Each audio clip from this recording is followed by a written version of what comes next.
गली में चलते समय अचानक दर्जनों में बैग कारें मेरे सामने रुक गईं। मेरी एक्स गर्लफ्रेंड यूरोयान लोगों को फायरवर्क्स करने का निर्देश दे रही थी। इस बीच उसने अपने बॉडीगार्ड से सैकड़ों हाई फैशन सूट मंगवाए थे। डार्लिंग, मैं वापस आ गई हूं, तुम्हें कैसा लगा? मैंने कहा, 5 साल हो गए हैं और 5 साल बीत चुके हैं। मैंने तुम्हें एक दिन भी ज्यादा इंतजार नहीं कराया। मैं काफी कंसिडरेट हूं, है ना? इनमें से एक चुन लो, हम एक हफ्ते में शादी कर लेंगे। चिंता मत करो, मैंने जिन चिन से तलाक ले लिया है और सभी कागजी कार्रवाई पूरी कर ली है। अब हम दोनों ने क्लोज फ्रेंड्स बने रहने का फैसला किया है। शुद्ध दोस्ती। मैंने अपनी भौहें सिकोड़ी। मैंने उसे वैसे ही देखा जैसे किसी मूर्ख को देखा जाता है। तुम पागल हो? मैं मुड़कर जाने लगा। लियोरुयान मुझ पर झपटी और फूलों का एक बड़ा गुलदस्ता लेकर मेरा रास्ता रोक लिया। गुस्सा मत हो। क्या तुम जानते हो कि मेरे माता पिता ने जोर दिया था कि मैं अरेंज मैरिज करूं? मेरे पास मानने के अलावा कोई चारा नहीं था, लेकिन वह एक फ्लैश मैरिज और फ्लैश डिवोर्स था। सबसे पहला काम जो मैंने किया वो तुम्हें ढूंढना था। ये देखते हुए कि तुमने मेरा 5 साल इंतजार किया है, मैंने अपनी आधी संपत्ति तुम्हें देने का फैसला किया है। तुम्हें कैसा लगा? मैं कंसिडरेट हूं या नहीं? मैंने शादी पहले ही बुक कर ली है। मैं बिल्कुल भी नहीं चाहूंगी कि मेरे पति को किसी चीज की चिंता हो। मुझे लगा कि सब कुछ काला हो गया है और मैं चिल्लाया, बॉडीगार्ड्स कहां हैं? क्या वे मर गए हैं? जल्दी हटो। बच्चे होने के बाद वह अपना प्यार दिखाने आई है। सच में उसे लगता है कि वह बहुत बड़ी चीज है। जैसे ही बॉडीगार्ड्स मुझ पर झपटने वाले थे, लियू रुयान अचानक एक मूर्ख की तरह मुस्कुराई। मुयान, 5 साल हो गए तुम्हें देखे और तुम अभी भी वही हो। मुझे पसंद है कि तुम मेरे साथ एग्रेसिव हो। तुमने बॉडीगार्ड्स को भी नहीं बदला है। तुम बहुत पुराने यादों में जीने वाले हो। मुझे लगा कि तुम मुझे भूल गए हो। उसने मुस्कुराते हुए बॉडीगार्ड्स को हाथ हिलाया। बड़े भाई, क्या तुम्हें मैं याद हूं? 5 साल पहले जब मैं मुयान से मिलने के लिए भाग कर आई थी, ये तुम ही थे जिन्होंने मुझे धक्का दिया था। मेरी टांग में अब भी दर्द है। क्या तुम मजाक कर रहे हो? उसका चेहरा गंभीर हो गया। मुयान, क्या तुम जानते हो कि मेरे दिल में सिर्फ तुम हो? उस समय हम दोनों को कठिनाइयों का सामना करना पड़ा। तुम मेरे साथ विदेश नहीं जाना चाहते थे और मैं भी कुछ नहीं कर सकी। मुझे अपने परिवार के लिए रुकना पड़ा। शुक्र है कि अब वो सभी जरूरी मामले बीत चुके हैं। मैंने जिन चिन से बात कर ली है। वह और मैं अब से सिर्फ क्लोज फ्रेंड्स रहेंगे। मेरे माता पिता जानते हैं कि मेरा तलाक हो गया है और वे अब मुझे तुम्हें ढूंढने से नहीं रोक रहे हैं। मैंने उसे मूर्खों वाली नजरों से देखा। यूरुयान, तुम विदेश यात्रा से वापस आई हो और अपना दिमाग वहीं छोड़ आई हो। तुम क्या सोचती हो? क्या तुम सोना या हीरा हो कि हर मर्द तुम्हें पसंद करेगा? उसी सर्कल में क्या तुम्हें लगता है कि सिर्फ तुम्हें ही मैरिज बाय कन्वीनियंस की जरूरत है? मुझे इसकी जरूरत नहीं है। लियोरुयान की आंखें फटी की फटी रह गईं। उसकी नजरें अभी भी मोहक थीं। मुझसे मजाक करना बंद करो। जो लोग मैरिज बाय कन्वीनियंस के लिए शादी करते हैं, वे एक कोमल और विचारशील पति चाहते हैं। तुम्हारे जैसे बुरे मिजाज वाले इंसान के साथ शादी कौन करना चाहेगा? तुम्हें किसी पूर्वज की तरह पूजने के लिए? सिर्फ मैं ही इतनी अंधी थी कि तुम्हारे साथ कुछ साल रही, हमेशा तुम्हारे सामने झुकती रही। बाहर के लोगों को देखो, अगर तुमने नाराज होने की हिम्मत की तो वे पक्का तुम्हें जवाब देंगे। मेरे चेहरे के बदलते भाव को देखकर लियू रोयान ने जल्दी से अपनी आवाज नरम कर ली। ठीक है, ठीक है, मैं तुम्हें और परेशान नहीं करूंगी। पहले जो हुआ वो सब मेरी गलती थी। सब मेरी गलती थी। कृपया मुझ पर दया करो।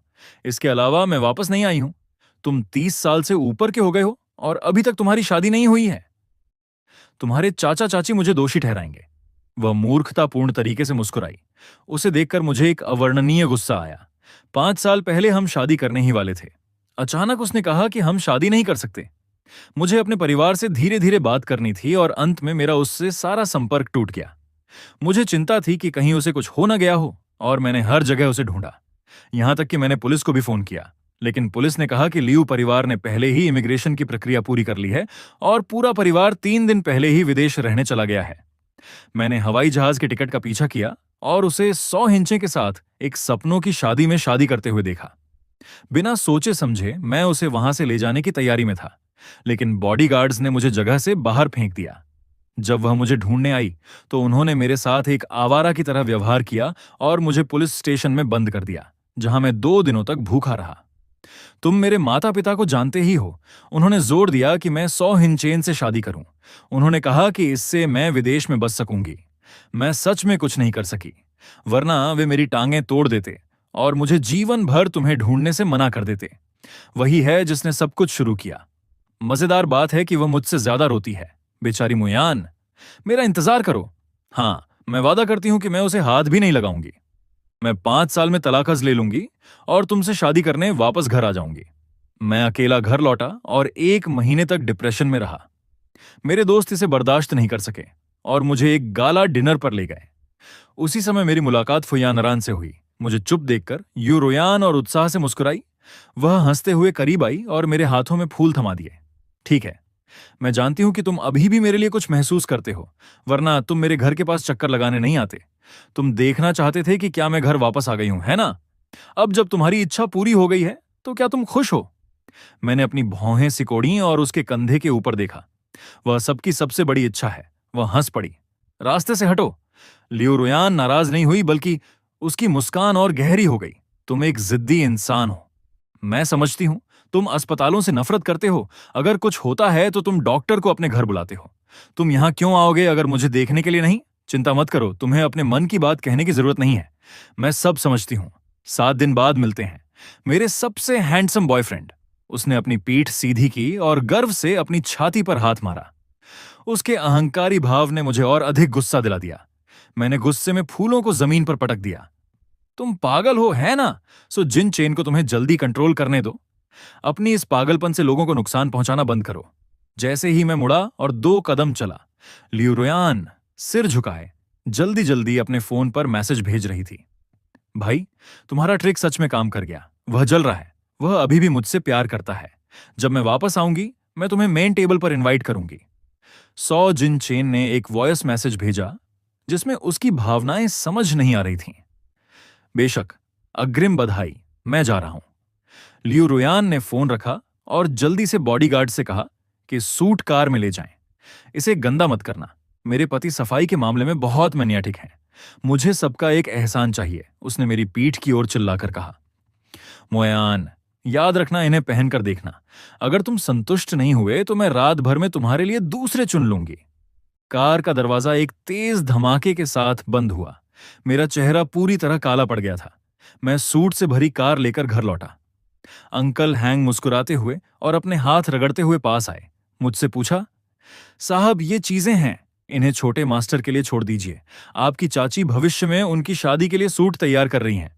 सूट तैयार हैं? अंकल वांग अजीब सी मुस्कान के साथ बोले। साहब, छोटा मास्टर अपनी लिमिटेड एडिशन फाउंटेन पेन से खेल रहा है। उसका चेहरा स्याही से भरा है।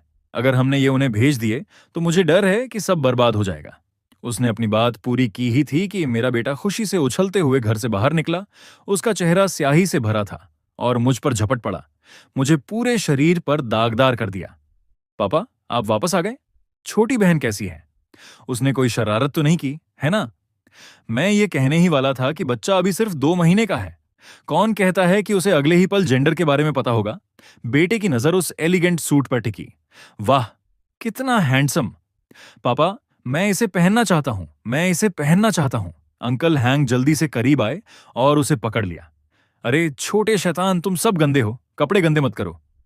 मैं भी बैठ गया और अपने लिए एक गिलास गर्म पानी लिया। उसे खेलने दो। वैसे भी इसे रखे रहने का मतलब सिर्फ कचरे का ढेर है। कुछ याद करते हुए मैंने उपहास भरी मुस्कान के साथ खेला। अगली बार जब हम मिलेंगे, उसे उस आंटी का व्यक्तिगत रूप से धन्यवाद कहने दो। बच्चों की ऊर्जा वाकई बहुत ज्यादा होती है। सैकड़ों सूट हर 2 घंटे में वह उन्हें पूरी तरह बर्बाद कर देता था। ये देखते हुए कि उसके पास खेलने के लिए कुछ नहीं था, उसने फिर जिद की कि उसे आइसक्रीम खानी है। मेरे पास उसे मॉल ले जाने के अलावा कोई चारा नहीं था। जैसे ही मैं अंदर गया, मेरी टक्कर 100 इंच से हो गई, जो दुनिया की चोटी पर था। उसके बगल वाली महिला ने अपनी भौहें थोड़ी ऊपर उठाईं, अब भी उसी भाव के साथ जैसे उसे थप्पड़ मारने की इच्छा हो। इतनी जल्दी तुम्हें मेरी याद आ गई। मुझे अपनी ब्लैक लिस्ट से बाहर निकालो। हाँ, अगर तुम्हें किसी चीज की जरूरत हो तो मुझे फोन करो ताकि तुम भाग ना सको। वह चापलूसी के साथ मेरे पास आई। उसकी आंखें उम्मीद से भरी थीं। क्या तुमने सूट पहनकर देखा? क्या कोई तुम्हें पसंद आया? मैंने सब तुम्हारे स्टाइल के हिसाब से चुने हैं। मुझे इन्हें इकट्ठा करने में 1 साल लग गया, ये देखते हुए कि मैं कितना ईमानदार हूं। कृपया मुझसे नाराज मत हो। गुस्सा होने पर पुरुष बूढ़े दिखने लगते हैं, मैंने ठंडे लहजे में कहा, मजाक उड़ाते हुए। मैनेजर लियू को परवाह नहीं है कि मैं बूढ़ा दिखता हूं या नहीं। मैं तुमसे शादी नहीं करने वाला। आसपास के लोग तमाशा देख रहे थे। सार्वजनिक रूप से मना किए जाने पर लियो रोयान का चेहरा तुरंत बदल गया। तुम किसे कुत्ता कह रहे हो? मैं तुम्हारे साथ काफी अच्छी रही हूं। अपनी हद पार मत करो। ये सच है कि तुमने मेरा 5 साल इंतजार किया, लेकिन मैंने भी तुम्हारे लिए विदेश में बहुत मेहनत की है। मैं तुम्हें लाड प्यार करती हूँ क्योंकि तुम मुझे पसंद हो। ये मत सोचो कि तुम बहुत महत्वपूर्ण हो। तुम बाहर जाकर लोगों को अपमानित ही करते हो। हायन परिवार के पास ऐसी क्या शक्ति है जो तुम्हें विदेश में इतना दिखावा करने की अनुमति देती है? क्या तुम्हें एहसास नहीं है? जब उसने मुझे देखा, चेनमो, उसने सोचा कि मुझे पता है कि वह गलत था और वह और अधिक अहंकारी हो गया। अब खुद को देखो, मेरे अलावा तुम्हें कौन चाहेगा? बहुत से अमीर पुरुष हैं जो युवा, सुंदर और दयालु लोगों को चुनते हैं। क्या तुम्हें लगता है कि हर कोई मेरी तरह मूर्ख है जो एक 18 साल की छात्रा को चुनना पसंद करेगा बजाय इसके कि तुम्हारे पैरों में झुक जाए? जब हम साथ थे तो वह निश्चित रूप से मेरे सामने माफी मांगता था और अपनी गलतियां स्वीकार करता था, लेकिन ऐसा इसलिए था क्योंकि उसके खुद के कोई दायरे नहीं थे। या तो कोई युवक सड़क पर उससे उसका नंबर मांगता था या उसे अन्य दावेदारों से फूल मिलते थे। मैंने सिर्फ उससे माफी मांगने के लिए कहा और उसे बुरा लग गया। वे निराशाजनक यादें लगातार उभर रही थीं। मेरा चेहरा अचानक गंभीर हो गया। सच में, श्रीमती लियू के लिए कितनी बड़ी बात है। सौभाग्य से आप उस समय अलग होने के लिए पर्याप्त समझदार थीं, वरना आपको जीवन भर यह अपमान सहना पड़ता, क्योंकि आप जानती हैं कि आपने गलत व्यक्ति को चुना था। श्रीमती लियू, कृपया मुझे इस बार परेशान न करें। चलो अच्छे से अलग हो जाते हैं। ये कहने के बाद मैं जाने के लिए मुड़ा। लियू रुरयान तुरंत चिंतित हो गई। तुम्हारा क्या मतलब है? शादी लगभग तैयार है। क्या तुम मेरे साथ मजाक करना बंद कर सकते हो? उसने बात पूरी की ही थी कि 100 जिन चेन उसके पीछे से बाहर आया। सिर्फ कबूतर के अंडे के आकार की हीरे की अंगूठी विशेष रूप से आकर्षक थी। यह वही श्री हियान हियान होने चाहिए जिन्हें रुरयान 5 साल से पसंद करती हैं। नमस्ते, मैं 100 हिन चेन हूं, लियू रुरयान का पति। अब मैं उसका अच्छा दोस्त हूं। श्री हियान का स्वभाव वास्तव में प्रसिद्ध है। उसने मुझे लगभग डरा ही दिया। ये कहने के बाद वह करीब आया और धीमी आवाज में मुझे शांत किया। श्री हियान, गुस्सा ना करें। विदेश में 5 वर्षों के दौरान रुरयान ने आपके बारे में अच्छी बातें करना नहीं छोड़ा है। यहां तक कि मैंने उनके सूट चुनने में भी मदद की। कैसा है? क्या कोई ऐसा मॉडल है जो आपको पसंद हो? मैंने उसे ठंडी नजरों से देखा। 100 जिन चेन लियू रुरयान के पास गया और उसे धक्का दिया। जाओ और श्री हियान से माफी मांगो। पुरुष ऐसे ही होते हैं। जिसे वे पसंद करते हैं उसी पर गुस्सा होते हैं। क्या तुम्हें लगता है कि हर कोई तुम्हारे प्रति मेरी तरह सहनशील है? लियू रुरयान अगले ही पल मुझसे माफी मांगने वाली थी। मैं मुड़ा, अपने बेटे का हाथ पकड़ा और उचित रूप से मुस्कुराया। पता चला कि सूट श्री 100 द्वारा चुने गए थे। मुझे आपको धन्यवाद देने का समय नहीं मिला। मेरे बेटे ने खूब मस्ती की। बस बात यह है कि गुणवत्ता थोड़ी खराब है। ये सिर्फ फटा हुआ नहीं है। डार्लिंग, धन्यवाद कहो। अंकल। मेरे बेटे की मासूम आंखें हम दोनों के बीच देख रही थीं। 100 जिन चेन एक पल के लिए हैरान रह गया और फिर खिलखिलाकर हंस पड़ा। श्री हियान अभी भी मजाक करना पसंद करते हैं। आप तो शादीशुदा भी नहीं है। आपको यह बच्चा कहां से मिला? उन शब्दों ने रुरयान के दिल को बहुत चोट पहुंचाई। उन वर्षों में विदेश में वह लगभग हर रात नशे में धुत रहती थी। यहां तक कि अपने सपनों में भी वह तुम्हारा नाम चिल्लाती थी जब मैं उसके शरीर को साफ करने में मदद करता था। कई बार तो उसने मुझे गलती से तुम समझ लिया। अब जब आप दोनों आखिरकार साथ होने जा रहे हैं तो समस्या पैदा ना करें। बच्चे को जल्दी जाने दो। थोड़ी देर में उसके पिता चिंतित हो जाएंगे। लियू रुरयान ने मुझे घूर कर देखा, जैसे वह मेरे चेहरे में छेद करना चाहती हो। यह बच्चा किसका है? तुम मेरी पीठ के पीछे क्या कर रहे हो? हियान हुयान, तुम मेरे साथ ऐसा कैसे कर सकते हो? 100 जिन चेन खांसा और अपनी कोहनी से महिला के हाथ पर प्रहार किया। तुम ये नहीं समझ सकती। तुमने लोगों को 5 साल तक इंतजार कराया। श्री हियान नखरे करने के लिए एक अभिनेता ढूंढ रहे हैं। लियू रुरयान ने स्पष्ट रूप से राहत की सांस ली। मुयान, मुझे पता है कि तुम इसलिए गुस्से में हो क्योंकि मैं विदेश चली गई थी, लेकिन कोई और रास्ता नहीं था। अब मैं भी वापस आ गई हूं, इसलिए मेरे लिए समस्या पैदा ना करो। बच्चे को जल्दी जाने दो। आज मैं कुछ नहीं करूंगी, बस तुम्हारे साथ रहूंगी। तुम चाहो तो मेरा कार्ड स्वाइप कर सकते हो। ये कहते हुए वह मुझे गले लगाने के लिए आगे बढ़ी। मेरा बेटा डर गया और रोने लगा। उसने मेरे पैरों को पकड़ लिया और छोड़ने से इनकार कर दिया। पापा, ये आंटी कौन है? वह क्यों कह रही है कि तुम मेरे पापा नहीं हो? मैं पापा को नहीं छोड़ना चाहता। मैं नहीं जा रहा। जैसे ही पापा शब्द निकला, दृश्य तुरंत जम गया। लियू रुरयान के चेहरे पर गुस्सा भड़क उठा। उसने किसी को मारने के लिए हाथ उठाया।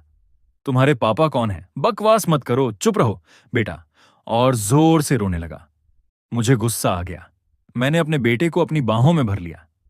क्या तुम बीमार हो? क्या तुम नहीं समझती जो मैं कह रहा हूं? यह मेरा बेटा है। वह पहले ही 4 साल का है। लियू रुरयान की आंखें फटी की फटी रह गईं। वह स्तब्ध रह गई। उसका उठा हुआ हाथ बेजान होकर नीचे गिर गया। तुम्हारा बेटा। मैंने तुमसे शादी करने के लिए 5 साल इंतजार किया। मैंने देश वापस आने और तुम्हें ढूंढने के लिए अपनी पूरी कोशिश की। और तुम मुझसे कह रहे हो कि तुम्हारा एक बेटा है। हियान मुयान। सौ जिन चेन चिंता के साथ आगे बढ़ा।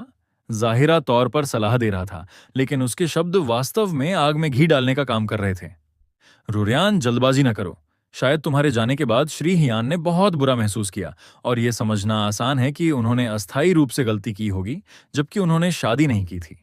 सौतेली मां बनने के अलावा और कुछ नहीं है। लियू परिवार के पास बच्चे के लिए भोजन की भी कमी नहीं है। एक साधारण वाक्य के साथ उसने मुझे अव्यवस्थित निजी जीवन का प्रतीक बना दिया। जो दर्शक देख रहे थे वे तुरंत हंगामा करने लगे। यह आदमी जरूर छोड़ दिया गया होगा और किसी मूर्ख को ढूंढ रहा है जो जिम्मेदारी ले सके। अतीत में उसने 5 साल इंतजार किया। न केवल वह एक बोझ के साथ आता है, बल्कि उसका रवैया भी इतना खराब है। तुम्हें शर्म नहीं है, न ही वह बहुत सुंदर है। ये महिला जरूर अंधी होगी। मुझे लगता है कि उसके बगल वाला आदमी ज्यादा सुंदर है। दोनों कितनी अच्छी जोड़ी बनाते हैं। बुदबुदाहट बढ़ती ही गई। 100 जिन ने मुझे दूर धकेलने का नाटक करने की कोशिश की। श्री हियान, नाराज ना हो। बहुत से लोग देख रहे हैं। क्या आप रुरयान को असहज स्थिति में डालने की कोशिश नहीं कर रहे हैं? बस माफी मांग लो। मैं रुरयान को मना लूंगा। वह हमेशा मेरी सुनती है। वह निश्चित रूप से आपके बच्चे की देखभाल कर सकेगी। लियू रुरयान ने मेरी कलाई को इतनी जोर से दबाया कि ऐसा लग रहा था कि वह मेरी हड्डियां तोड़ देगी। मैं उसकी देखभाल करने में तुम्हारी मदद कर सकती हूं, लेकिन मैं जानना चाहती हूं कि वह महिला कौन है। थोड़ी देर बाद वह अचानक हार मान गई। ये बात है कि तुम मेरे प्यार का फायदा उठा रहे हो। मैं तुम्हें दोषी ठहराने की हिम्मत नहीं करती, लेकिन किसी महिला से छुटकारा पाना बिल्कुल भी मुश्किल नहीं है। मैं ठंडी हंसी हंसा, उसे दूर धकेला और अपने बेटे को मजबूती से गले लगा लिया। श्रीमती लियू, यदि आप इतनी सक्षम हैं, तो इसे खुद पता करें। आखिरकार शादी का निर्णय भी आपका था। जब मैं जाने के लिए मुड़ा तो लियू रुरयान के बॉडीगार्ड्स अचानक मेरे रास्ते में आ गए। जब तक यह मामला स्पष्ट नहीं हो जाता, आप कहीं नहीं जाएंगे।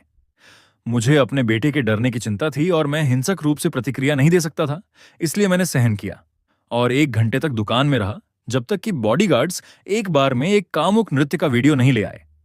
लियू रुरयान की आंखें तुरंत खून से लाल हो गईं और उसने फोन को जमीन पर दे मारा। तो तुमने एक नाचने वाली शैतान को देख लिया है, हियान मुयान, मुझे उकसाने के लिए। तुम किसी भी हद तक जा सकते हो। मेरी नजर रुकी हुई स्क्रीन पर टिकी थी। यह शादी से पहले की बात थी। एक नृत्य जो एक दोस्त ने विशेष रूप से मुझे खुश करने के लिए सीखा था। लियू रुरयान ने मेरी गर्दन पकड़ ली और उसकी नाक मेरी नाक को छू रही थी। मैं उस महिला को माफ नहीं करूंगी। उससे छुटकारा पाने के बाद मैं ऐसा दिखावा करूंगी जैसे यह कभी नहीं हुआ। लेकिन अगर मैंने फिर से पता लगाया कि तुम इस तरह की जगहों पर जाते हो, तो तुम परिणाम जानते हो। 100 जिन चेन ने कॉफी की चुस्की ली और जोर से हंस पड़ा। लियू रुरयान, बस करो। विदेश में भी क्या तुम ऐसी जगहों पर नहीं जाती थीं? हर बार जब तुम बहुत अधिक पी लेती थीं, तो तुम्हें मुझे बुलाना पड़ता था कि मैं तुम्हें लेने आऊं। श्री हियान को तुम्हारे छोड़ने के बाद बुरा महसूस हो और वह किसी को ढूंढे जो उनका साथ दे, यह समझने योग्य है। अपनी भावनाओं को व्यक्त करने के बाद लियू रुरयान ने एक गहरी सांस ली। मैं उस महिला से निपट लूंगी। शादी के बाद बेटा लियू परिवार का होगा। मैं उन्हें फिर से मिलने नहीं दूंगी। जहां तक तुम्हारी बात है, घर जाओ और चुपचाप शादी का इंतजार करो। इन 6 दिनों में बाहर निकलने के बारे में मत सोचना। वह 100 हिन चेन के साथ कंधे पर हाथ डालकर चली गई। लियू रुरयान, इतना गंभीर चेहरा मत बनाओ। आज रात एक भाई तुम्हारे साथ कुछ ड्रिंक्स पिएगा। चलो चलो, मैं और लोगों को शामिल होने के लिए बुलाऊंगा।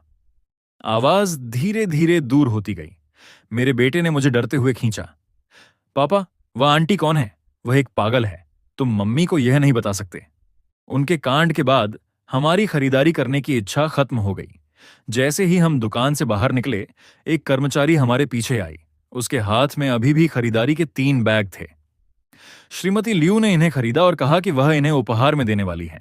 चूंकि आप दुकान में हैं, हमें भागने की जरूरत नहीं है। कृपया इन्हें स्वीकार करें। मैंने बैग खोला और एक नजर डाली। वे शादी की अंगूठियां थीं जिन्हें मैंने 5 साल पहले उसके और मेरे लिए चुना था। दुर्भाग्य से शादी की अंगूठियों का डिजाइन पुराना हो चुका है और भावना भी खत्म हो गई है। उस रात अपने बेटे को सुलाने के तुरंत बाद 100 हिन चेन ने, पता नहीं मेरा नंबर कैसे प्राप्त किया, मुझे दोस्त के रूप में जोड़ा। उसने मुझे एक बार के कमरे का एक वीडियो भेजा। लियू रुरयान नशे में थी और चिल्ला रही थी। बच्चों के बारे में क्या, कोई भी उन्हें पैदा कर सकता है। शादी के बाद मैं उसे 10 या 8 दूंगी। उसे पार्टी में जाने के बारे में सोचने भी मत देना। सौ जिन चेन ने हंसते हुए एक वॉयस नोट भेजा। ज्यादा मत सोचो, रुरियान बाहर से सख्त है लेकिन अंदर से नरम है। शांत रहो, मैं उसका ख्याल रखूंगा। उसे कुछ नहीं होगा। चुपचाप शादी का इंतजार करो। लेकिन वीडियो के अंत में उसने जानबूझकर मेज पर रखे होटल के कमरे के कार्ड को दिखाया और 10 या 8 बच्चे पैदा करना। मैंने गुस्से में फोन फेंक दिया। ऐसा लगता है कि इस गुप्त शादी की अब कोई जरूरत नहीं है। मेरी शादी की खबर सार्वजनिक होने की बात सुनकर फुइयान ने अपने सोशल मीडिया पर खुशी से भरे 3 संदेश पोस्ट किए। हाँ, मेरा पति है और हमारे पास एक प्यारा बेटा भी है। शादी 6 दिनों में होगी, सभी का स्वागत है। शादी के दिन मुझे अपने खाते में 50 मिलियन का ट्रांसफर मिला। फुइयान ने केवल एक छोटा सा वाक्य लिखा, दहेज, स्वैच्छिक दान, अपरिवर्तनीय। जब लियू रुरयान शादी की गाड़ियों के काफिले के साथ मेरे घर के दरवाजे पर पहुंची तो घर खाली था। उसने दरवाजे पर 2 घंटे इंतजार किया और उसका चेहरा अधिक से अधिक अधीर होता जा रहा था। किसके साथ? श्रीमती फुजान रैनफू के साथ। पड़ोसन उंगलियों पर गिनते हुए इसे बिल्कुल सामान्य बात मान रही थी। वे कई वर्षों से गुप्त रूप से विवाहित हैं। नियन 11 अब 4 साल का है। आज आखिरकार वे सेन्हाजिंग के सबसे बड़े रिसोर्ट होटल में कुछ जश्न मनाने जा रहे हैं। सुना है कि सिर्फ फूलों के लिए उन्होंने 3 बड़े ट्रक मंगवाए थे। गुप्त विवाह। फुजान रैन। लियुयान की आवाज अचानक ऊंची हो गई। उसने अपना हाथ बढ़ाया और पड़ोसन का हाथ पकड़ लिया। नामुमकिन। आप जरूर गलत हैं। मुयान ने कहा था कि वह मेरा 5 साल तक इंतजार करेगा। मैंने अभी अभी सू हिंचन से तलाक लिया है। वह ऐसा कैसे कर सकता है? पड़ोसन को उस बांह में दर्द महसूस हुआ जिसे उसने कसकर पकड़ा था और वह जल्दी से छूट गई। तुम्हें क्या हो गया है? मैं गलत कैसे हो सकती हूं? जब मुयान की पत्नी गर्भवती थी कुछ साल पहले, मुयान ही रोज गाड़ी चलाकर उसे प्रसव पूर्व जांच के लिए ले जाता था। वे इसी इमारत से निकलते थे। मैंने अपनी आंखों से देखा है। ल्यूरुयान के पीले चेहरे को देखकर वह डर गई और 2 कदम पीछे हट गई। मुझे घर जाकर अपने पति के लिए खाना बनाना है, इसलिए मैं तुम्हारे साथ गपशप नहीं करूंगी। अगर तुम मुयान को ढूंढ रही हो तो बस घंटी बजा दो। लियू रोयान खाली दिमाग से जान परिवार के बंद दरवाजे को घूरती रही। 5 साल पुरानी तस्वीरें अचानक उभर आईं। उस दिन लिविंग रूम में वह जियान मुयान को गले लगा रहा था, जबकि उसकी उंगलियां हाथ में पकड़ी फोटो एल्बम पर चल रही थीं। अच्छे से रहना। जब हम शादी करेंगे तो हम इस रिसोर्ट होटल में शादी करेंगे, ठीक है?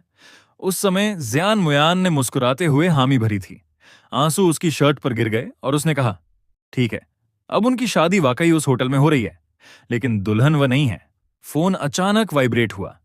स्क्रीन पर सू हिन चेन का नाम दिखाई दिया। हाँ, लियू रुयान के साथ क्या चल रहा है? सुजिन चेन की आवाज रिसीवर के दूसरी तरफ थोड़ी हिचकिचाहट के साथ आई। मैंने तुमसे कहा था कि शादी का जिक्र तुरंत मत करना। पहले मुयान से माफी मांगो।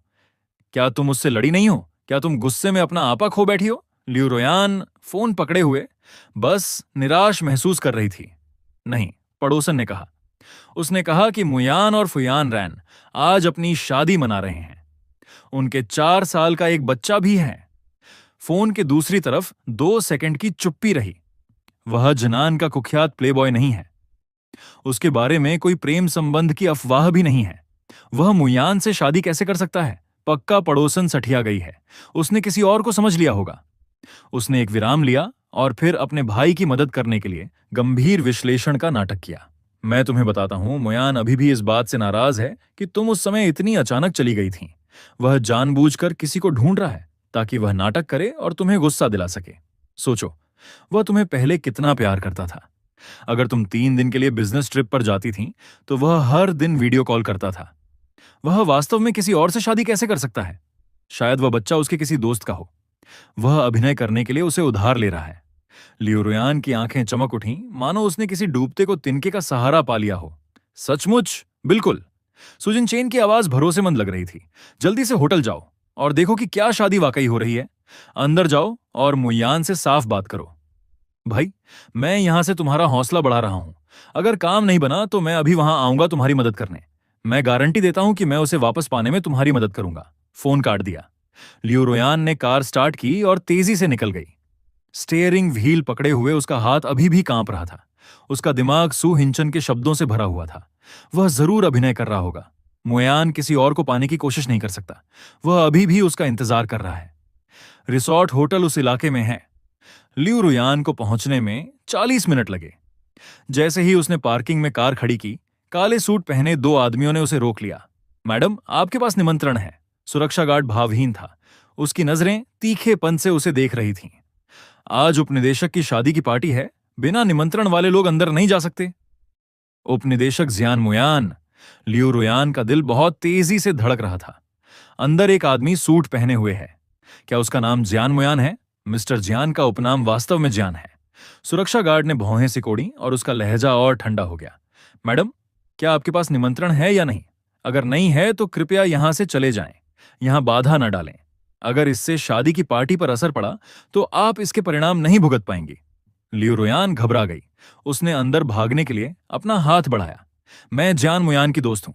मुझे उनसे जरूरी बात करनी है। मुझे अंदर जाने दो। रुको। दोनों सुरक्षा गार्ड उसे रोकने के लिए तुरंत आगे आए।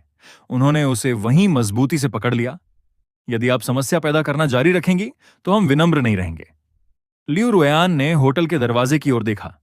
अंदर से संगीत की धीमी आवाज आ रही थी। उसके दिल में डर और भी बढ़ता गया। उसने दूर नहीं, एक वेटर को ट्रे लिए अंदर जाते देखा। सुरक्षा गार्डों का ध्यान न होने का फायदा उठाते हुए उसने अंदर घुसने के लिए वेटर का रूप धर लिया। बैंक्वेट हॉल सफेद गुलाबों से भरा था। लियू रुयान की नजरें भीड़ में दौड़ गईं और तुरंत मंच पर टिक गईं। उसने एक कस्टम मेड सूट पहना था। मेरे बाल बिल्कुल सलीके से बने थे। मैं अपने बगल में खड़ी महिला को देख मुस्कुरा रहा था। वह महिला सफेद शादी का गाउन पहने हुए थी। उसकी काया शानदार थी। वह उस दिन के वीडियो वाली महिला थी, लेकिन वे बार की रानी नहीं थी। वह शक्तिशाली और अमीर फुयान रैन कैसे हो सकती है? लियू रुयान सांस लेने के लिए संघर्ष कर रही थी। वह मुझे देख रही थी, अपने हाथ में अंगूठियों का डिब्बा लिए हुए। उसने सावधानी से मेरी उंगली पर अंगूठी पहनाई। उसकी हरकतें अविश्वसनीय रूप से कोमल थीं। सूट पहने एक छोटा बच्चा पंजों के बल खड़ा हो गया। और बचकानी आवाज में चिल्लाया, पापा, मम्मी, जल्दी अंगूठियां बदलो। ये उसी दिन का मॉल वाला बच्चा था। लियू रुयान की सांसें तुरंत रुक गईं। उसका दिल ऐसा लगा जैसे किसी अदृश्य हाथ ने उसे कसकर दबा दिया हो। दर्द ने उसे लगभग बेदम कर दिया। उसने मेरी आंखों में मुस्कान देखी। ये एक ऐसी कोमलता थी जो उसने पहले कभी नहीं देखी थी। एक दृढ़ कसम उसके कानों में गूंजी। वह खुद को रोक नहीं सकी और भीड़ को हटाकर मंच पर चढ़ गई। मुयान, तुम उससे शादी नहीं कर सकते। तुमने मेरा इंतजार करने का वादा किया था। मैंने सू जिन चेन से तलाक ले लिया है। मैं वापस आ गई हूं। आज हमारी शादी है। तुम मेरे साथ ऐसा नहीं कर सकते। उसने मुझे खींचा, जिससे मैं डगमगा गया। मैंने उसका हाथ जोर से झटक दिया। मेरी नजरें बर्फ की तरह ठंडी थीं। लियू रुयान, क्या तुम पागल हो गई हो? आज मेरी और मेरी पत्नी की शादी है। इसका तुमसे कोई लेना देना नहीं है। शुरू से अंत तक मैंने कभी तुमसे शादी करने का वादा नहीं किया था। फुयान रैन एक कदम आगे बढ़ी। उसने मुझे अपने पीछे सुरक्षित किया और एक तीखी नजर डाली। मैडम, कृपया अपने शब्दों और कार्यों पर नियंत्रण रखें। यदि आप मेरे पति को फिर से परेशान करेंगी तो मुझे सुरक्षा को बुलाकर आपको बाहर निकलवाने में कोई आपत्ति नहीं होगी। उत्पीड़न। लियू रुयान लाल आंखों के साथ उसकी छाती की ओर इशारा किया। मैं इतने सालों से मुयान के साथ रही हूं। हमने बहुत पहले ही शादी करने पर सहमति व्यक्त कर दी थी। अगर मेरी बात ना होती कि मेरे परिवार ने मुझे उस समय अरेंज मैरिज के लिए मजबूर किया तो मैं कैसे जाती? मुयान, क्या तुम भूल गए कि हमने एक दूसरे से क्या कहा था? तुमने कहा था कि मेरा 5 साल तक इंतजार करना। मैं वापस आ गई हूं। तुम किसी और से शादी कैसे कर सकते हो? उसकी आंखें लाल और नम थीं। मुश्किल से कुछ आंसू दिखाई दे रहे थे। आसपास के मेहमानों ने देखने के लिए सिर घुमाया। फुसफुसाहट तेज हो गई। लियू रुयान ने किसी बात की परवाह नहीं की और मेरा हाथ फिर से पकड़ने की कोशिश की। मुयान, मेरे साथ चलो। मैं तुम्हारे साथ अच्छी रहूंगी। हम फिर से शुरुआत कर सकते हैं। कृपया, मैं तुमसे भीख मांगती हूं। मैंने शादी के लिए सब कुछ तैयार कर लिया है। उससे शादी मत करो। मैं तुम्हें फिर से खो नहीं सकती। मैं पीछे हट गया और उसकी हरकत से बच गया। मेरा मुंह उपहास से भरा था। फिर से शुरुआत करना। लियू रुयान, तुम्हें क्यों लगता है कि हम फिर से शुरुआत कर सकते हैं? 5 साल पहले तुम बिना एक शब्द कहे विदेश चली गई थीं। मैं तुम्हें ढूंढने विदेश गया था। मुझे लगा कि लियू परिवार तुम्हें अरेंज मैरिज के लिए मजबूर कर रहा है। मैं तुम्हें बचाना चाहता था, लेकिन नतीजा क्या निकला? तुम्हारे परिवार के अंगरक्षकों ने मुझे पुलिस स्टेशन फेंक दिया। मैंने 2 दिन भूखा रहा। उस समय तुम कहां थीं? मेरे वापस आने के बाद मैं हर दिन रोता था। मेरा इतना वजन कम हो गया था कि मेरा वजन सिर्फ 40 किलोग्राम था। तब तुम कहां थीं? लियू रुयान का चेहरा और पीला होता गया। उसने मुंह खोला, लेकिन एक शब्द भी नहीं कह सकी। तुम कहती हो कि तुमने सू हिंचन से तलाक ले लिया है। इसलिए मुझे तुम्हारे साथ फिर से शुरुआत करनी चाहिए। मैंने उपहास किया। लियू रुयान, क्या तुम बहुत अधिक जिद्दी नहीं हो? मेरा समय तुम्हारी गलतियों को सुधारने के लिए या तुम्हारे वापस आने का इंतजार करने के लिए नहीं है। अब मैं बहुत खुश हूं। कृपया तुरंत चले जाओ, वरना मुझे सुरक्षा को बुलाना पड़ेगा। उसने लाल आंखों के साथ भारी आवाज में पूछा। तो तुमने मुझे पहले क्यों नहीं बताया? क्या तुम्हें मुझे मूर्ख की तरह चक्कर काटते देखकर खुशी हो रही थी? क्या तुम्हें खुशी मिल रही थी? मैंने पहले ही शादी की तैयारी कर ली थी। मैंने सब कुछ तैयार कर लिया था और तुमने मेरी ईमानदारी का मजाक बना दिया। मैं शुद्ध क्रोध में हंसा। मैंने तुम लोगों को नहीं बताया, मैंने कहा था, लेकिन तुमने बस मेरा विश्वास नहीं किया। बेटे ने सावधानी से बात की। पापा, क्या इस आंटी को फिर से कोई मानसिक समस्या है? लियू रुयान ने अचानक अपना आपा खो दिया। वह मुड़ी और दूसरी मंजिल की रेलिंग पर चढ़ गई, एक पैर ऊपर रखा और नीचे चिल्लाई, मुयान, अगर तुम मेरे साथ नहीं आए तो मैं यहां से कूद जाऊंगी। मैं ये गंभीरता से कह रही हूं। मेहमान तुरंत फट पड़े। कुछ चिल्ला रहे थे, कुछ ने तस्वीरें लेने के लिए अपने फोन निकाल लिए। मेरा चेहरा बदल गया। फुयान ने तुरंत मेरे कंधे को थाम लिया। चिंता मत करो, मैं इसे संभाल लूंगी, नीचे आओ। फुयान रैन ने उसे घूर कर देखा। उसका लहजा शांत था, लेकिन अधिकार वाला था। अगर तुम वास्तव में मुयान की परवाह करती हो तो यह हंगामा मत करो। उन्हें अपनी शादी शांति से पूरी करने दो। नहीं। लियू रुयान की आंखें लाल थीं। जब तक मुयान मेरे साथ नहीं चलेगा। ये कहने के बाद उसने आंखें बंद कीं और एक सुस्त आवाज के साथ नीचे कूद गई। वह मंच के नीचे कालीन पर गिरी। उसके घुटने तुरंत खून बहने लगे, लेकिन उसे दर्द महसूस नहीं हुआ। वह उठी और मंच की ओर दौड़ी। मुयान, मेरे साथ चलो, सुरक्षा।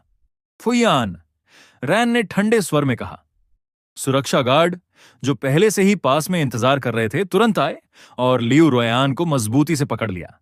मैंने उसे उसकी दयनीय स्थिति में बिना किसी उतार चढ़ाव वाले लहजे में देखा। यूं रुयान, और परेशानी पैदा मत करो। यदि तुम मुझे बधाई देने आई हो तो मैं तुम्हारा आभारी हूं। यदि तुम परेशानी पैदा करने आई हो तो फू परिवार के सुरक्षा गार्ड मूर्ख नहीं हैं। लियू रुयान, उसे अकेला छोड़ दो। मेरे माता पिता अचानक भीड़ से आगे आए।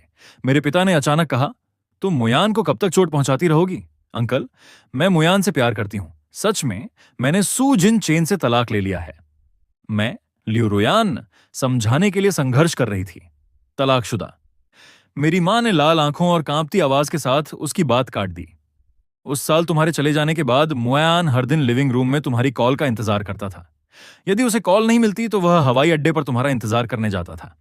अंत में खुद को रोक ना पाने के कारण उसने तुम्हें विदेश में खोजने के लिए टिकट खरीदा। और क्या हुआ?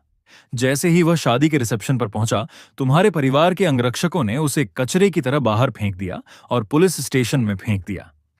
वह 2 दिन और 2 रात भूखा रहा। वापस आने के बाद वह हर दिन अपने कमरे में बंद रहता था।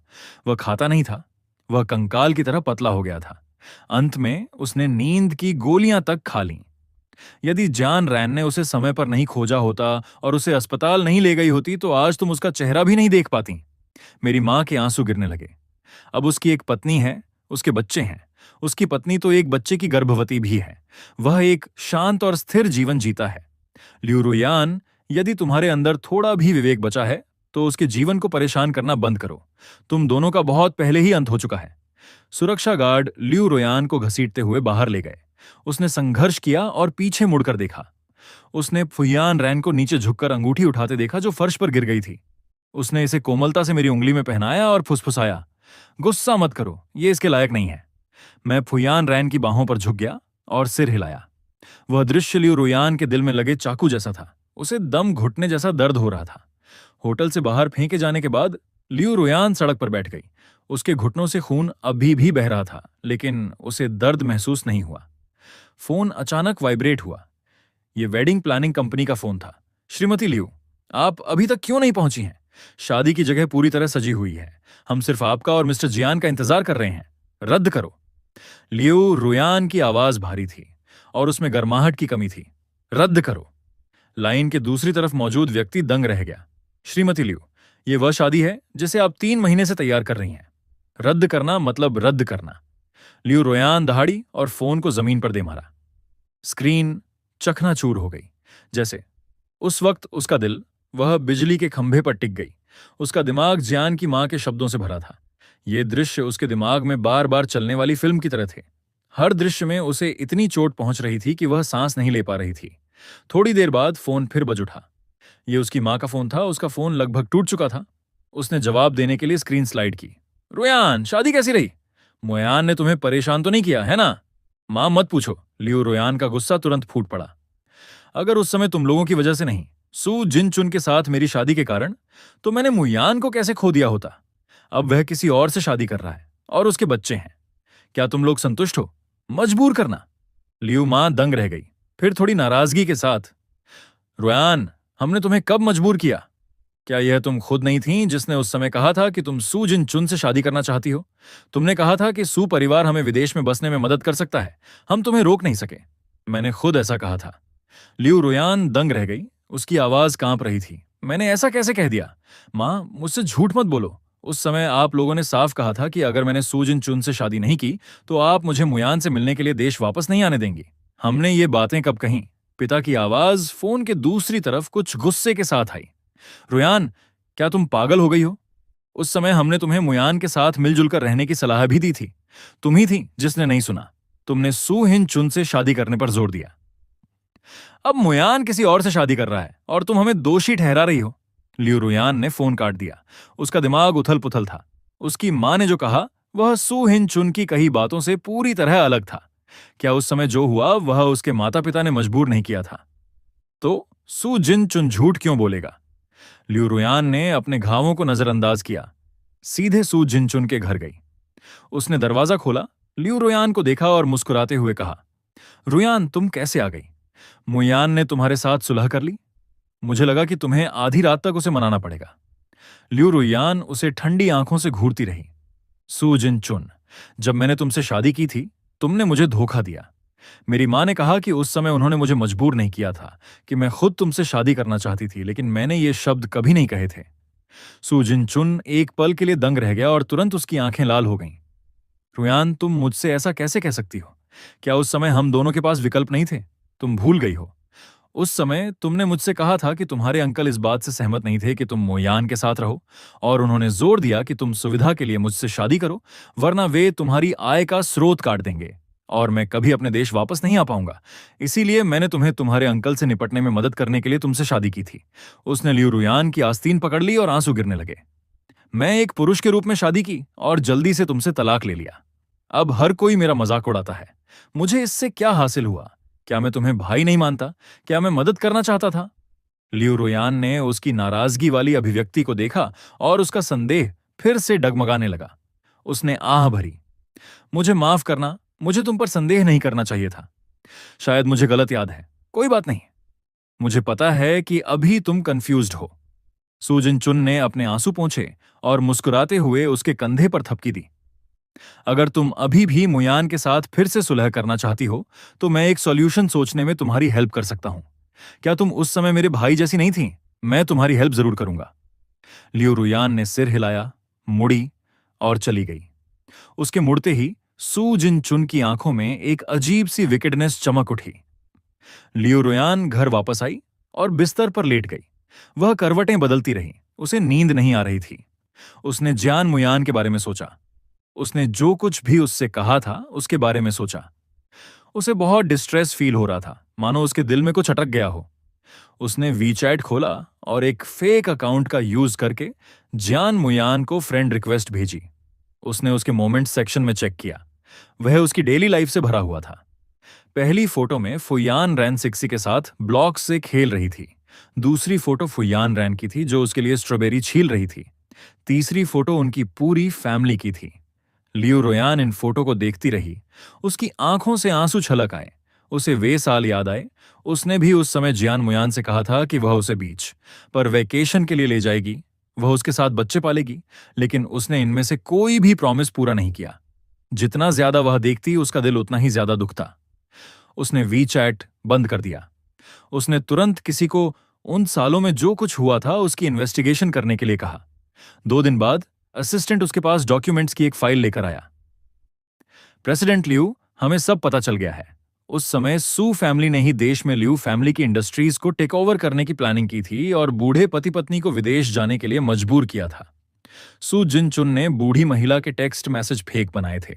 और उन सभी मैसेजेस को भी इंटरसेप्ट लिया था जो आप मिस्टर जियान को भेजती थीं, जिसमें वह सब भी शामिल था जो आप उस समय मिस्टर जियान को बताना चाहती थीं। असिस्टेंट ने डॉक्यूमेंट्स उसे पकड़ा दिए। यहाँ मिस्टर सू की फोन पर हुई उन बातचीत की रिकॉर्डिंग्स भी हैं जिनमें वे मेंशन कर रहे हैं कि कैसे उन्होंने आपको धोखा देने और आपको और मिस्टर जियान को अलग करने की प्लानिंग की थी। लियू रोयान ने डॉक्यूमेंट्स लिए, उसके हाथ कांपने लगे। उसे याद आया कि सू जिन चुन हमेशा उससे कहता था, रोयान, हम दोस्त हैं, इसलिए मुझे तुम्हारी हेल्प करना अच्छा लगता है, मुझे ये कोई परेशानी नहीं लगती। अंत में सब कुछ झूठ था। वह शुरू से ही उसे धोखा दे रहा था। लियू रोयान का गुस्सा तुरंत फूट पड़ा। उसने अपनी कार की चाबियां लीं और सू हिंचन के घर की ओर निकल गई। सू का घर खाली था। उसने सू हिंचन को फोन किया। किसी ने फोन नहीं उठाया। उसे वह बार याद आया जहां सू हिंचन अक्सर जाया करता था, इसलिए वह गाड़ी चलाकर उस बार में गया। रोशनी मध्यम थी और संगीत तेज था। लियू रोयान ने एक कोने में सौ हिंचेन को देखा। वह एक अनजान महिला की गोद में लेटा हुआ था, शराब का गिलास पकड़े हुए था और लड़खड़ाती आवाज में बात कर रहा था। उस अनजान महिला को करीब से देख रहा था। उसकी भौहें और आंखें 80% मिलती जुलती थीं। एक घृणित समानता। लियू रुयान, वह मूर्ख, अभी भी सोचती है कि मैं उसे अपना भाई मानता हूं। मैं 5 साल से उसके साथ हूं। मुझे नहीं लगता कि उसे मेरे द्वारा धोखा महसूस नहीं हुआ होगा। हियन मुयान पहले से ही शादीशुदा है। देर सवेर वह मेरा होगा। तो क्या हुआ अगर वह तलाक ले ले?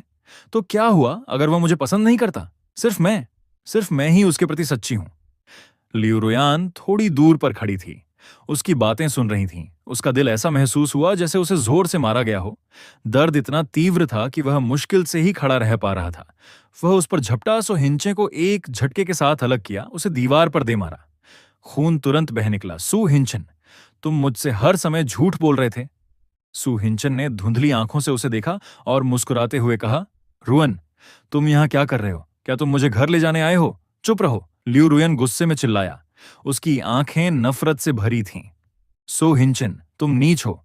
जब तुम जागोगे तो तुम अपनी गलतियों की कीमत चुकाओगे। वह मुड़ा और बार से बाहर निकल गया। उसके दिमाग में सिर्फ एक ही विचार था, जान मुयान के पास जाओ और चीजें स्पष्ट रूप से समझाओ, उसे माफी मांगने के लिए कहो। लियू रुयान गाड़ी चलाकर उपनगरों के विला में गया। बहुत देर हो चुकी थी। विला की बत्तियां अभी भी जल रही थीं। खिड़की के माध्यम से अंदर का एक गर्म दृश्य देखा जा सकता था। फुयान रान न्यानजी के साथ था। लिविंग रूम में कार्टून देख रहा था। जियान मुयान पास के सोफे पर बैठा था और समय समय पर उन्हें देख रहा था। उसके होंठों पर एक सौम्य मुस्कान थी। बच्चा 1 मिनट में 10 बार पापा कह रहा था। हर बार जियान मुयान कोमलता से जवाब दे रहा था, पापा यहां हैं। न्यानजी, आज्ञाकारी बनो, मां को परेशान मत करो। कोई बात नहीं, मुझे न्यानजी पसंद है। बहादुर बनो ताकि भविष्य में तुम्हें कोई बुरी महिला धोखा न दे सके। जान मुयान के होंठों पर मुस्कान जम गई। उसे नहीं पता था कि वह क्या सोच रहा था। उसका लहजा गंभीर हो गया। हां, ताकि तुम्हें कोई बुरी इंसान धोखा न दे सके। मेरा बेटा भविष्य में अपनी मां जैसी ही एक परफेक्ट महिला ढूंढेगा। लियू रुयान के दिल में एक चुभता हुआ दर्द महसूस हुआ। जिस हाथ से दरवाजा छूना था वह हवा में ही रुक गया, लेकिन उसे नीचे करने की ताकत नहीं थी। हां, अब वह उसके लिए एक बुरी इंसान है। वह एक झूठी है, एक पागल है, लेकिन वह एक प्रेमिका नहीं है। वह उसके खूबसूरत जीवन की एकमात्र विफलता है। उसे वे साल याद आए, वे पल जो उसने हियन मुयान के साथ बिताए थे। वे मधुर यादें अब तेज चाकू में बदल गई थीं, जो उसे बेरहमी से काट रही थीं। हवा ने जमीन से गिरी हुई पत्तियों को उठा लिया। लियू रुयान एक खोई हुई, लाचार और निराश बच्ची की तरह दरवाजे पर झुक गया। उसे नहीं पता था कि कितना समय बीत गया। नी अचानक खांसते हुए दरवाजे की तरफ देखा। जब मैं मुड़कर देखने गया तो उस जगह पर केवल गिरी हुई पत्तियां थीं। उस रात मैंने दरवाजे की खाली सीढ़ियों को देखा, केवल हवा से उड़ती हुई गिरी हुई पत्तियां। मेरे दिल में कोई लहर नहीं थी। जानरान न्यानजी को गोद में लिए हुए आया, जो पहले ही सो चुका था। उसने धीरे से पीछे से मेरी कमर घेर ली। उसने अपनी ठुड्डी मेरे कंधे के मोड़ पर टिका दी। उसकी आवाज नरम और मीठी थी, अभी अभी जागने की भारीपन के साथ। बाहर बहुत हवा चल रही है, अंदर आओ, सर्दी न लग जाए। मैंने उसका हाथ अपने हाथ में ले लिया। मेरी उंगलियों के पोरों ने उसके हल्के उभरे हुए पेट को छुआ। वहां हमारा दूसरा बच्चा बढ़ रहा है। मेरा दिल पूरी तरह पिघल गया। 5 साल पहले मुझे लगा था कि मेरा जीवन कीचड़ में सड़ गया है। उसने अपना हाथ बढ़ाया और मुझे बाहर निकाला। धीरे धीरे उसने मुझे फिर से जोड़ दिया। उसने मुझे एक असली घर दिया। अगली सुबह न्यानजी अपनी छोटी चप्पल पहनकर मेरे बिस्तर पर कूद पड़ा। उसका छोटा सिर मेरी बांह के खिलाफ रगड़ा और उसने बचपन की आवाज में चिल्लाया, पापा जल्दी उठो, माँ ने तुम्हारे लिए आधे उबले अंडे तैयार किए हैं। अगर तुम नहीं उठे तो मैं उन्हें खा जाऊंगा। मुस्कुराते हुए मैंने उसे अपनी बाहों में खींच लिया। मैंने उसके नरम और कोमल गालों को दबाया। छोटे पेटू, कल रात जब पेट में दर्द हुआ था तो किसने 2 आइसक्रीम खाई थी? नियंजी ने अपनी जीभ बाहर निकाली। वह मेरी बाहों से बाहर निकला। उसने जे राण का हाथ पकड़ने के लिए दौड़ लगाई। मां, पापा मुझे परेशान कर रहे हैं। जे राण मुस्कुराया और उसके बाल बिखेर दिए। उसने मेरे हाथ में गर्म दूध दिया। उसकी आंखें एक ऐसी मिठास से भरी थीं जो फीकी नहीं पड़ती थीं। उसे गर्भवती हुए बमुश्किल 3 महीने हुए हैं। सुबह की बीमारी अभी तक खत्म नहीं हुई है। उसका चेहरा अभी भी थोड़ा पीला है, लेकिन फिर भी वह मेरे लिए नाश्ता तैयार करने के लिए हर दिन जल्दी उठती है। वह घर में सब कुछ अच्छी तरह से व्यवस्थित रखती है। मैंने दूध लिया और अपनी बांह से उसकी कमर घेर ली, उसे अपनी छाती पर टिका दिया। मैंने कहा था कि तुम्हें जल्दी उठने की जरूरत नहीं है, मैं खुद कर सकता हूं। क्या होगा अगर तुम थक गई? ठीक है, जे रान ने ऊपर देखा और आंखों में मुस्कान के साथ मुझे देखा। मैं तुम्हारे और नियांजी के लिए खाना बना सकती हूं। मैं खुश हूं। ये दिन शांत और गर्म है। यह एक ऐसी खुशी है जिसकी मैं 5 साल पहले कल्पना भी नहीं कर सकता था। नियांजी को किंडरगार्टन छोड़ने के बाद मैं कंपनी गया। असिस्टेंट ने अभी अभी मेरे डेस्क पर दस्तावेज रखे थे और उसने सर्कल की हालिया घटनाओं का उल्लेख करने का अवसर लिया। हैंसन, सो परिवार पूरी तरह बर्बाद हो गया है। असिस्टेंट का लहजा इस्तीफे भरा था। लियोन ने सबूत पेश किए कि सौ जाबेई ने लियू परिवार के राष्ट्रीय उद्योग को दुर्भावनापूर्ण रूप से हड़पने के लिए दस्तावेजों में हेरफेर किया था। धोखाधड़ी का एक अकाट्य सबूत। अब सू परिवार की कंपनी दिवालियापन के कारण परिसमापन में है। सो जिनचन को 7 साल की सजा सुनाई गई है। कल ही वह अंदर गया। मैंने भौहें सिकोड़ी। ये कोई आश्चर्य की बात नहीं है। सो जिनचन जैसा व्यक्ति जो सब कुछ कैलकुलेट करता है, उसने 5 साल तक लियू रुयान को धोखा दिया और अंत में उसे यह नतीजा मिला। यह शुद्ध काव्यात्मक न्याय है, असिस्टेंट ने जोड़ा। मैंने सुना है कि 100 जिंचे के अंदर जाने से पहले उसके सभी सतही दोस्त भाग गए। उसने लियोन से दया की भीख मांगी, लेकिन लियोन ने उसे मिलने भी नहीं दिया। और जो पहले वाली थी, वह महिला जो लियोन जैसी दिखती थी, वह थोड़े बहुत बचे हुए पैसे लेकर भाग गई। कोई उसे ढूंढ नहीं सकता। अब वह अंदर अच्छा समय नहीं बिता रहा है। उसने पहले कई लोगों को नाराज किया था और उसके साथ दुर्व्यवहार किया जा रहा है। वह पूरी तरह टूट चुका है। मैंने कहा, मैंने 100 जिनचेन के भाग्य के बारे में और नहीं पूछा। उसने खुद इसे चुना। वो मेरे ध्यान का एक अंश भी नहीं पाने के योग्य है। इसके बजाय लियू रुयान के सर्कल के लोग कहते हैं कि वह पूरी तरह बदल गई है। पहले वाली लियू रुयान असाधारण और गर्वित थी। वह जहां भी जाती थी आकर्षण का केंद्र होती थी, हमेशा भीड़ में सबसे चमकदार। अब वह शायद ही कभी सामाजिक कार्यक्रमों में दिखाई देती है और उसने लियू परिवार के अधिकांश उद्योग अपने माता पिता को प्रबंधन के लिए सौंप दिए हैं। वह शहर के दक्षिण में उस छोटे से अपार्टमेंट में अकेली रहती है, छोटे अपार्टमेंट में जहां हम साथ रहते थे, लगभग बाहर निकले बिना। पहली बार जब मैं उससे टकराया, वह तब था जब मैं जान रान को उसके प्रसव पूर्व जांच के लिए ले गया था। उस दिन जान रान ने अभी अभी अल्ट्रासाउंड कराया था। डॉक्टर ने कहा कि बच्चा बहुत स्वस्थ है। मैं अल्ट्रासाउंड पकड़े हुए था, उस छोटे से उभार को देख रहा था और कान से कान तक मुस्कुरा रहा था। मैंने ऊपर देखा और लियू रुयान को हॉल के अंत में देखा। वह बहुत दुबली हो गई थी, उसके गाल धंस गए थे, लंबे बाल जिन्हें वह हमेशा बेदाग रखती थी। उसने उसे लापरवाही से पीछे की तरफ बांध रखा था। उसने एक स्वेटशर्ट और धुले हुए फीके जीन्स पहन रखे थे। उसके चेहरे पर कोई रंग नहीं था। वह हमें खाली नजरों से देख रही थी। जब उसने मुझे देखते हुए देखा तो उसने एक डरे हुए खरगोश की तरह प्रतिक्रिया दी। वह अचानक मुड़ी और लड़खड़ाते हुए बाहर निकल गई। जान रान ने मेरी नजरों का पीछा किया और धीरे से मेरा हाथ दबाया। ये सुश्री लियू हैं। मैंने सिर हिलाया और नजरें हटा लीं। मैंने सावधानी से अल्ट्रासाउंड को मोड़ा और उसे अपने बैग में रख दिया, जबकि मैं उसे बाहर ले गया। उस पर ध्यान मत दो, चलो घर चलते हैं। जान रान मुस्कुराया और कुछ और नहीं पूछा। वह कभी भी लियू रुयान के बारे में मुझसे नाराज नहीं हुई। ऐसा नहीं है कि उसे परवाह नहीं थी, बात यह थी कि वह मुझ पर काफी भरोसा करती थी और मुझे काफी समझती थी।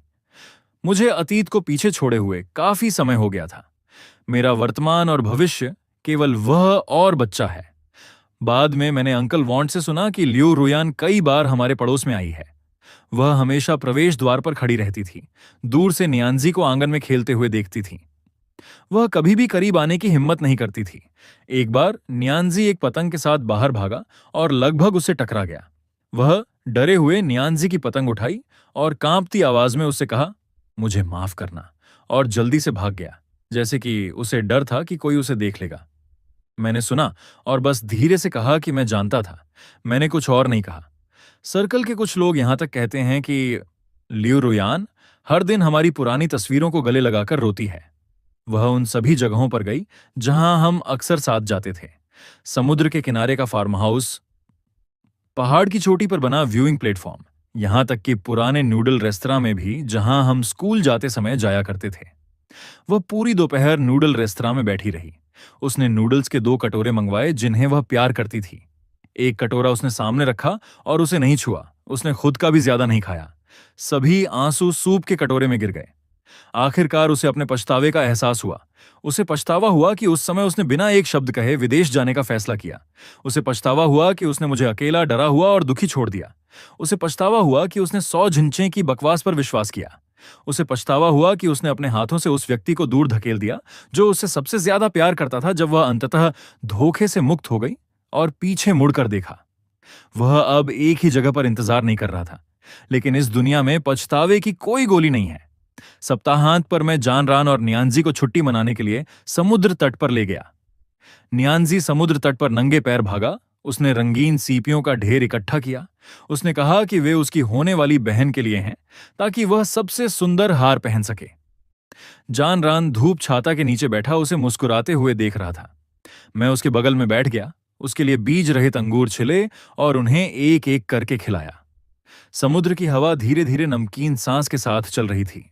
गर्म और सुखद सूरज हम पर चमक रहा था। हवा भी मीठी थी। नियांजी भागा और मेरी बाहों में कूद पड़ा, अपने हाथ में सबसे बड़ी सीप पकड़े हुए। पापा देखो, ये सीप माँ के लिए बहुत सुंदर है। मैंने मुस्कुराते हुए सीप ली और उसे जानरान को दी, और बच्चे खुशी से मुस्कुरा रहे थे। मेरा दिल शांति से भरा था। जानरान मेरे कंधे पर टिका और धीरे से कहा, कितना अच्छा है। मैंने अपना सिर झुकाया और उसके माथे को चूमा। मैंने उसका हाथ दबाया। तुम्हारे साथ मेरे बगल में कोई भी जगह अच्छी है। जहां तक लियू रुयान की बात है, उसका पछतावा, उसका दुख, उसके आंसू का मुझसे कोई लेना देना नहीं है। उसने अपना जीवन खुद चुना है। अच्छे या बुरे के लिए उसे जिम्मेदारी लेनी चाहिए। मेरे जीवन में बहुत पहले से उसके लिए कोई जगह नहीं है। मेरी कोमलता, मेरा पक्षपात, मेरे बाकी जीवन का, मैं उन्हें केवल अपनी पत्नी, अपने बच्चों, इस व्यक्ति को दूंगा जिसने मुझे एक घर दिया है। जब सूरज ढल रहा था, नियांजी ने जानरान और मेरा हाथ पकड़ा और हमने एक के बाद एक पैरों के निशान छोड़े जो दूरी तक फैल गए थे। मेरे बगल में जानरान को देखते हुए, आंखों को सिकोड़कर मुस्कुराते हुए। मेरे दिमाग में सिर्फ एक ही विचार था, ऐसे ही पूरी जिंदगी है।